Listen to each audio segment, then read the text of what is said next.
Hi guys, welcome to another cooking video. Today I'm going to make some crumbed eggplant.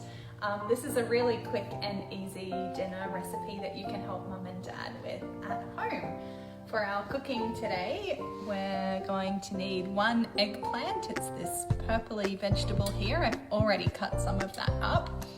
Some sea salt, some plain white flour, some panko breadcrumbs or whichever breadcrumbs you have at home, some oil for frying, one egg, and I'm going to add some pasta sauce at the end as well.